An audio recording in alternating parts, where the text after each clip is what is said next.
अब बीजेपी ने कहा कि देखिए हम भी अब इस बार तो हम इस सीट को अपने हाथ से जाने नहीं देंगे। और हमने देखा कि किस तरह का प्रचार यहां पर हुआ था। बहुत सारे ऐसे मुद्दे थे जिसको उठाए गए। अब आज जब मतगणना शुरू होगी, जिस तरह से केबी भी बता रहे हैं कि 10 बजे के बाद रुझान आने शुरू हो जाएंगे, तो किस तरह से अब इस पूरी सीट को लिया जाए, हलचल किस तरह की, सुरक्षा किस तरह की इस मतगणना को लेकर। देखिए, जिस जगह हम मौजूद हैं ये जीआईसी का कैंपस है। यहीं से राजकीय इंटर कॉलेज के ये गेट दिख रहा होगा। यहाँ पर सुरक्षा अधिकारी पहुंच गए हैं और आज मिल्कीपुर के सरताज का फैसला होगा। चूंकि सपा और भाजपा दोनों पार्टियों के लिए ये प्रतिष्ठा की सीट बन गई है और शायद यही वजह है कि जो लोग यहाँ पर आज, चाहे वो फिर भाजपा के हों या सपा के हों, दोनों लोग अपनी अपनी जीत के दावे कर रहे हैं। हालांकि समाजवादी पार्टी के लोग इस बात के लिए बड़ी देर से आरोप लगा रहे थे कि चुनाव में गड़बड़ी हुई है और इस चुनाव को रद्द कर देना चाहिए। बावजूद इसके स्ट्रांग रूम के बाहर लगातार समाजवादी कार्यकर्ता जुटे रहे और ईवीएम की रखवाली करते रहे। फिलहाल प्रतिष्ठा की सीट है ये, इसको बिल्कुल कहा जा सकता है, क्योंकि मिल्कीपुर से विधायक रहे अवधेश प्रसाद, जब वो सांसद हुए तो उसके बाद से ये सीट रिक्त हुई थी और सांसद होने के बाद भाजपा को लगातार समाजवादी पार्टी के लोग घेर रहे थे और अब भाजपा के लिए प्रतिष्ठा की सीट हो गई थी। मिल्कीपुर के उपचुनाव में क्योंकि समाजवादी पार्टी के जो सांसद है, मौजूदा सांसद, उन्हीं के बेटे अजीत प्रसाद है, इसके साथ ही भाजपा से चंद्रभान पासवान है। दोनों की साख अपनी अपनी बहुत मजबूत थी। मिल्कीपुर के जो चुनाव था, जहां की वहां की जो वोटर थे, उनको लेकर के तमाम तरीके के जो साइलेंट वोटर थे, अगर बात की जाए तो यहाँ प्रतिष्ठा का सवाल, ये सीट बनी हुई है। अब जब मतगणना 8 बजे से शुरू होगी तो देखना होगा कि फिर किस तरह के रुझान आते हैं, किसके पक्ष में रुझान आते हैं और ये सीट किसके पास जाती है। आप दोनों हमारे साथ बने रहिए, आपसे बातचीत होती रहेगी। लेकिन हम आपको बता दें कि दिल्ली की जनता ने किसे दी है सत्ता की चाबी, इस पर आज पूरे देश की नजर टिकी हुई है। दिल्ली विधानसभा की 70 सीटों के आज नतीजे आ जाएंगे। वोटों की गिनती सुबह 8 बजे से शुरू होने वाली है। चुनाव आयोग की तरफ से मतगणना की सभी तैयारी पूरी कर ली गई है। दिल्ली में चुनाव आयोग ने 19 काउंटिंग सेंटर बनाए हैं। सबसे पहले पोस्टल बैलेट की गिनती शुरू होगी और उसके बाद ईवीएम खोली जाएगी। वहीं सुरक्षा के कड़े इंतजाम किए गए हैं। दिल्ली में इस बार 699 उम्मीदवार अपनी किस्मत आजमा रहे हैं। सभी दल अपनी अपनी जीत का दावा कर रहे हैं। हालांकि ज्यादातर एग्जिट पोल में बीजेपी की सरकार बनने का अनुमान जताया जा रहा है। तो आज जो ये दिल्ली विधानसभा का जो चुनाव है, हमने देखा कि किस तरह से इस चुनाव में तमाम मुद्दे उठे और आपने अपनी बात रखी, बीजेपी ने अपनी बात रखी। लेकिन बीजेपी के लिए आज जो एग्जिट पोल हुआ वो खुशखबरी लेकर आया। पवन भी इस वक्त हमारे साथ जुड़ गए हैं दिल्ली से। पवन, देखिए, दिल्ली विधानसभा का चुनाव एक हॉट चुनाव हो गया। सबकी निगाहें इस तरफ है कि देखिए सेंटर में बीजेपी है, लेकिन दिल्ली को फतेह बहुत सालों से वो नहीं कर पाई है। आप लगातार यहां पर अपनी सरकार बना रही है, लेकिन इस बार जो एग्जिट पोल जो आया उससे दिल्ली बीजेपी की बाछे जो है वो खिली हुई है। हालांकि दावा अब भी आपकी तरफ से किया जा रहा है कि जीत तो हमारी होगी, सरकार हमारी ही बनेगी। किस तरह से वहां पर तैयारी इस मतगणना को लेकर? देखिए, जाहिर तौर पर 27 साल से दिल्ली में बीजेपी सत्ता से बाहर है, यानी कि सत्ता के सूखा से जूझ रही है। इस बार बहुत सारी उम्मीदें हैं। बीजेपी ने उसके लिए बहुत सारी तैयारी की थी। माइक्रो मैनेजमेंट से लेकर लगातार तमाम बड़े नेताओं को दिल्ली में उतारा था। आपने देखा किस तरह से लगातार प्रधानमंत्री की रैलियां हुई, गृहमंत्री ने रोड शो किए, बीजेपी अध्यक्ष जेपी नड्डा ने रोड शो किए, खुद मुख्यमंत्री योगी आदित्यनाथ ने 6 जनसभा को संबोधित किया, उत्तराखंड के मुख्यमंत्री पुष्कर सिंह धामी ने कई सारी जनसभाओं रोड शो को संबोधित किया। तो तमाम बड़े नेताओं को उतारा गया, माइक्रो मैनेजमेंट किया गया। एक एक सीट पर 6 महीने पहले से तमाम पार्टी के बड़े नेताओं को लगाया गया, एक एक सीट की जिम्मेदारी दी गई। वहां से जनता की नब्ज समझने की कोशिश की गई, क्या कारण है, क्या क्या कौन कौन से उम्मीदवार अच्छे हो सकते हैं, कौन कौन से मुद्दे हैं जमीन पर जो कहीं ना कहीं आम आदमी पार्टी की सरकार को टारगेट किया जा सके, या जनता की क्या मांग है बीजेपी से, उसके हिसाब से एक नया मैनिफेस्टो तैयार किया जा सके। तो उसको लेकर तमाम विषयों को लेकर बीजेपी ने अपनी तैयारी की और उसके बाद में जब 5 तारीख को मतदान हुआ और उसके बाद में जब एग्जिट पोल के नतीजे आए तो कहीं ना कहीं वो दिखा रहे हैं कि बीजेपी का ग्राफ जो है वो लगातार इस चुनाव में बढ़ा है और आम आदमी पार्टी का ग्राफ जो है कहीं ना कहीं गिरता हुआ नजर आ रहा है। लेकिन क्या सत्ता की स्थिति रहेगी, सरकार किसकी बनेगी, वो अब से थोड़ी देर के अंदर स्पष्ट पोस्ट धीरे धीरे होने लगेगा, 8 बजे से काउंटिंग होना शुरू हो जाएगी।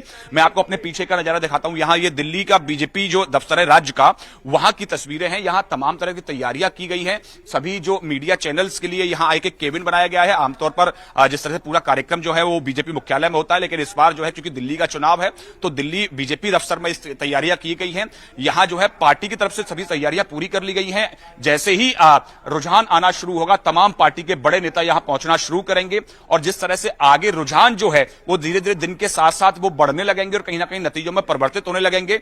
और अगर बीजेपी सत्ता के करीब पहुंचती दिखाई देती है, सरकार बनाती हुई दिखाई देती है, तो और सारे तमाम जो बड़े नेता हैं वो यहां पहुंचेंगे और फिर तमाम जो कार्यक्रम है वो होने लगते हैं। तमाम जश्न की तस्वीर आपको दिखाई देती है। लेकिन उससे पहले हालांकि एग्जिट पोल में यह दावा जरूर किया जा रहा है कि बीजेपी की सरकार बनती हुई दिखाई दे रही है, लेकिन बीजेपी में नेता जो हैं अभी भी जो है ये मान रहे हैं कि कहीं ना कहीं बहुत सारी सीट्स पर बहुत क्लोज फाइट है। हालांकि वो सरकार बनाने में कामयाब हो जाएंगे, लेकिन अभी तक नंबर्स के पत्ते जो हैं वो नहीं खोल रहे हैं, क्योंकि उनको भी अभी देखना है। क्योंकि दिल्ली में क्या है, बहुत सारी जो विधानसभा सीटें हैं उनमें बहुत कम जो है वो वोट्स हैं। जैसे अगर नई दिल्ली की बात करें तो 1,40,000 सिर्फ वोट हैं यहां। तो ऐसे में अगर 55% मतदान हुआ है तो टोटल 80,000 के आसपास मतदान हुआ है। तो ऐसे में जिस पार्टी को सिर्फ 40,000 वोट मिल जाएगी वो जीत जाएगा। तो ऐसे में बहुत ज्यादा मार्जिन, बहुत ज्यादा सीट्स पर नहीं रहने वाला है। 1,000, 2,000, 2,500, 3,000 के आसपास रहने वाला। तो ऐसे में कोई भी पार्टी जो है बहुत ज्यादा आश्वस्त नहीं है एग्जिट पोल्स के नतीजे को लेकर। हालांकि ज्यादातर जो एग्जिट पोल जो है वो बीजेपी को कहीं ना कहीं आगे दिखा रहे हैं, सरकार बनती हुई दिखाई दे रहे हैं। लेकिन उसके बावजूद भी बीजेपी अपनी तैयारी लगातार पूरी कर रही है। अभी तमाम नेता जो है लगातार बैठकों का दौर पूरे दिन लगातार 2 दिन चला। पहले परसों जो है जो जितने भी पोलिंग एजेंट बनने वाले हैं उनके साथ बैठक हुई कि उनको जब काउंटिंग सेंटर के अंदर जाएंगे तो क्या क्या तैयारियां करनी है, क्या क्या काम करना है, किस तरह से पूरी जो काउंटिंग की प्रक्रिया पर नजर रखनी है। उसके बाद में कल फिर से बैठक हुई, वॉर रूम तैयार किया गया है। एक एक काउंटिंग सेंटर से लगातार अपडेट ली जाएगी। अगर किसी तरह की कोई समस्या आ रही है, काउंटिंग में कोई दिक्कत आ रही है, उसको तुरंत यहां अपडेट किया जाएगा। का चुनाव बड़ा क्रूशियल चुनाव हो गया है और देखिए इस बार फाइट बहुत तगड़ी है। 27 साल का सूखा अगर बीजेपी आती है उसका खत्म होगा, लेकिन ये पहली बार हमने देखा कि किसी चुनाव में मतदान के बाद भी आरोप प्रत्यारोप का दौर जारी रहा। देखिए, जाहिर तौर पर जिस तरह से लगातार बीजेपी ने अपनी तैयारी की, वहीं आम आदमी पार्टी लगातार 12 साल से सत्ता में है दिल्ली की में। तो ऐसे में जो है कि लगातार उनके अपने काम थे, आम आदमी पार्टी ने अपने काम किए। लगातार उनके ऊपर चुनाव से ठीक पहले कई सारे भ्रष्टाचार के आरोप लगे। मुख्यमंत्री अरविंद केजरीवाल को जेल तक जाना पड़ा। उसके बाद उन्होंने अपने मुख्यमंत्री पद छोड़ना पड़ा, आतिशी को मुख्यमंत्री बनाना पड़ा। तो कई सारे जो पिछले 2-3 साल के अंदर बहुत सारी जो हलचल है दिल्ली की राजनीति में वो हुई। उसके बाद में बीजेपी लगातार हमलावर हुई।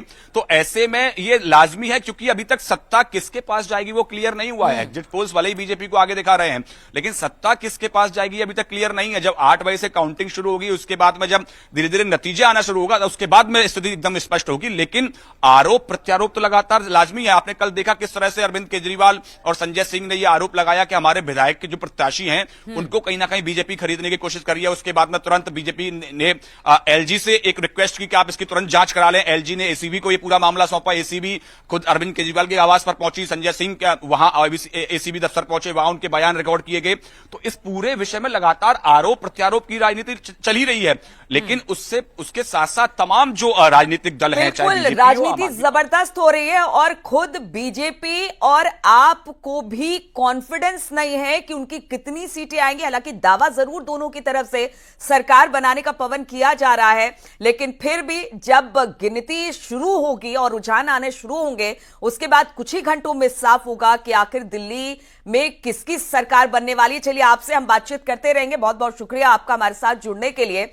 लेकिन केबी और निमेश लगातार हमारे साथ बने हुए हैं, क्योंकि मिल्कीपुर चुनाव अपने आप में उपचुनाव जो अपने आप में हाई प्रोफाइल सीट थी और इसको लेकर बहुत सारी बातें पहले हुई कि मिल्कीपुर में उपचुनाव बाकी उपचुनाव के साथ क्यों नहीं करवाया गया। वहां से शुरू होकर अब जब आज मतगणना होनी है तो वहां पर सुरक्षा की व्यापक तैयारी है। निमेश, अगर मिल्कीपुर की बात की जाए, साख का सवाल है दोनों पार्टियों के लिए। एक पर समाजवादी पार्टी के विधायक हैं और दूसरी अगर बात की जाए तो यहां पर बीजेपी उस सीट को अब अपने नाम करना चाहती है।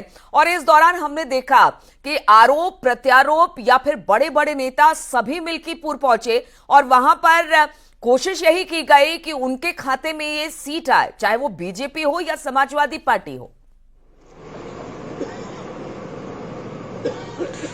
देखिए, दोनों ही पार्टी के लिए ये प्रतिष्ठा की सीट बनी रही और इस हाई प्रोफाइल सीट प्रदेश की सबसे हाई प्रोफाइल सीट रही। शायद यही वजह है कि मुख्यमंत्री स्वयं 9 बार मिल्कीपुर में जनसभा किया। इसके साथ ही 8 मंत्री और 40 से ज्यादा विधायक मिल्कीपुर के उपचुनाव में भाजपा की तरफ से लगे रहे। इसके अलावा समाजवादी पार्टी की तरफ से भी पूरी ताकत लगा दी गई थी, क्योंकि सांसद अवधेश प्रसाद इसी सीट से विधायक थे और उनके सांसद चुनने जाने के बाद इस सीट रिक्त हुई थी। तो जाहिर सी बात है कि भाजपा की जो सपा ने जो सीट सांसदी जीत करके जो अपनी दबदबा जताया था और अपने आप को खुद इस पूरे विधानसभा को लेकर के जो प्रतिष्ठा की सीट बना ली थी, इसके साथ ही भाजपा ने भी इसको जीत करके अपनी खोई हुई प्रतिष्ठा वापस लेने के लिए अपना अहम बना लिया। और यही वजह थी कि पूरे चुनाव में बड़ा गहमा गहमी का माहौल रहा, दोनों तरफ से पूरी रस्साकसी रही और यहाँ के वोटरों ने भी बढ़ चढ़ कर उत्साह दिखाया है। 65.44% मतदान यहाँ पर हुआ है। लगभग 2,42,000 से ज्यादा मत पड़े हैं। 3,70,000 से ज्यादा मत थे और 2,42,000 से ज्यादा मत पड़े। तो इस बार जो इस सीट की जो उत्साह था, जो युवा थे, चाहे वो प्रथम वोटर थे, चाहे बुजुर्ग थे, ये सब निकले। जब अवधेश प्रसाद यहाँ से सांसदी का चुनाव जीत गए तो उनको अखिलेश अपने बगल में बिठाने लगे। एक तरह से सिंबॉलिक उन्होंने ये जता दिया कि देखिए, वहां से अगर ये जीत कर आए हैं तो किस तरह से ये सीट हमारे लिए बहुत महत्वपूर्ण होती है। इसलिए हमने देखा कि संसद में हमेशा अवधेश प्रसाद बगल में बैठे अखिलेश यादव के। बिल्कुल, कहीं ना कहीं समाजवादी पार्टी ने एक बड़ा संदेश दिया। चूंकि अयोध्या लोकसभा, फैजाबाद लोकसभा बहुत ही अहम सीट मानी जाती थी और यहाँ पर अयोध्या का दबदबा था। यहाँ से लल्लू सिंह सांसद हुआ करते थे। लगातार चूंकि राम मंदिर निर्माण, अयोध्या की का कायाकल्प, इस सब एक बड़ा संदेश था और उसमें समाजवादी पार्टी ने जब यहाँ से लोकसभा सीट जीती तो इसको लेकर के समाजवादी पार्टी ने बाकायदा एक बड़ा संदेश दिया। शायद यही वजह थी कि लोकसभा में लगातार अखिलेश यादव अवधेश प्रसाद जी को अपने साथ बैठा रहे थे और इसको लेकर के एक बड़ा संदेश दे रहे थे। लेकिन चूंकि उत्तर प्रदेश में मिल्कीपुर बेहद अहम सीट थी, इस हाई प्रोफाइल सीट को लेकर के समाजवादी पार्टी के साथ साथ जो संदेश दिया उसको लेकर भाजपा ने भी अपनी प्रतिष्ठा बना ली और भाजपा ने इस पूरे चुनाव में पूरी ताकत लगा दी। लगातार यहाँ पर बड़े नेता कैंप किए रहे और लगातार जो भाजपा के प्रत्याशी थे चंद्रभानु पासवान, उनके लिए मतदान की अपील करते रहे। 65.44% मतदान, ये अपने आप में एक बहुत बड़ा आंकड़ा है और अब तक का एक रिकॉर्ड मत है। इससे पहले जो भी मतदान हुए हैं वो 58, 55, 60 इसी प्रतिशत में पड़े थे, लेकिन ये पहली बार मिल्कीपुर का मतदान हुआ था जहां पर 65.44% मतदान पड़ा और इसमें सबसे ज्यादा महिलाएं और बुजुर्ग निकल के आए। चूंकि मिल्कीपुर विकास को लेकर के भी काफी दिन से अछूता था। पीछे बीते दिनों अवधेश प्रसाद जब यहाँ विधायक हुआ करते थे उस समय भी तमाम फिर जो विकास की गति थी वो उतनी तेजी के साथ नहीं चल पाई। या यूं कहा जाए कि अयोध्या विधानसभा से मिल्कीपुर विधानसभा पीछे रह गया और अब भाजपा की के लिए ये प्रतिष्ठा की सीट थी। भाजपा भी ये चाहती है कि सीट पर जीत करके इसके विकास की मुख्य धारा से मिल्कीपुर को जोड़ा जाए और इसके साथ ही मिल्कीपुर के में अपना गढ़ बनाया जाए। क्योंकि मिल्कीपुर समाजवादी पार्टी का गढ़ रहा है और यहाँ पर इससे पहले बाबा गोरखनाथ विधायक हुआ करते थे, लेकिन उससे पहले लगातार मिल्कीपुर से समाजवादी पार्टी जीतती थी। और इस बार जब भाजपा के विधायक हारे और अवधेश प्रसाद वहां पर विधायक हुए तो इसके बाद से ही मिल्कीपुर अयोध्या विधानसभा के लिए सबसे प्रतिष्ठा की सीट बन गई थी। और जब सांसद यहां से चुन कर गए और उन्होंने लोकसभा में अखिलेश यादव के बैठकर इस तरीके के वक्तव्य किए, तमाम तरीके की जो एक संदेश देने का प्रयास किया मौन रह करके, वो शायद भाजपा के लिए प्रतिष्ठा की सीट बन गई। मिल्कीपुर के उपचुनाव इस बार बहुत खास रहा, चूंकि उपचुनाव के साथ इस चुनाव को किया जाना संभव नहीं हो पाया और जब कानूनी प्रक्रिया खत्म हुई और चुनाव प्रक्रिया हुई तो इसमें पूरी ताकत दोनों, फिर चाहे वो भाजपा हो चाहे सपा हो, दोनों ने लगाया और दोनों ने इसको प्रतिष्ठा की सीट बनाया। भाजपा जहां पर लगातार कन्वेंशन करके लोगों के सवाल बना हुआ है ये सीट। देखिए, एक तरफ दिल्ली का जो विधानसभा चुनाव है वो अपने आप में हाई प्रोफाइल चुनाव है और दिल्ली की सीट पर कौन काबिज होगा वो भी, और मिल्कीपुर में किसका वर्चस्व होगा, ये दोनों जगह जो है बहुत महत्वपूर्ण हो जाती है। इस वक्त के भी आपके पास आऊंगी, लेकिन उससे पहले मुझे फराह के पास जाना पड़ेगा जो दिल्ली में आप दफ्तर के बाहर से जुड़ी हुई है। फराह, अगर आपकी बात की जाए, हालांकि वो अब भी ताल यही ठोक रही है कि देखिए इस बार फिर से तीसरी बार हम ही सरकार बनाएंगे, लेकिन मामला थोड़ा सा गंभीर दिखाई दे रहा है। एग्जिट पोल के नतीजे तो यही कहे जा रहे हैं, लेकिन जब मतगणना शुरू होगी, रुझान आने शुरू होंगे तो स्थिति स्पष्ट होगी। वहां पर किस तरह की हलचल आप देख पा रही हैं? जी बिल्कुल, देखिए मैं आम आदमी पार्टी ऑफिस के बाहर हूँ और आप देख सकते हैं यहाँ पे तमाम तैयारियां जो हैं आम आदमी पार्टी ऑफिस की तरफ से की गई हैं और आप यहाँ देख सकती हैं आम आदमी पार्टी, जैसे आप कह रही हैं कि पूरी तरीके से जो है कॉन्फिडेंट नजर आ रही है। और लेकिन अगर एग्जिट पोल की बात की जाए तो एग्जिट पोल जो है वो कुछ और नतीजे जो है वो दर्शा रहे हैं और यहाँ पर आम आदमी पार्टी को एग्जिट पोल के मुताबिक जो है बड़ा झटका लग सकता है। लेकिन आम आदमी पार्टी बार बार यही दावा कर रही है कि जो एजेंसीज हैं उनका दुरुपयोग हो रहा है, वो पूरी तरीके से कॉन्फिडेंट है।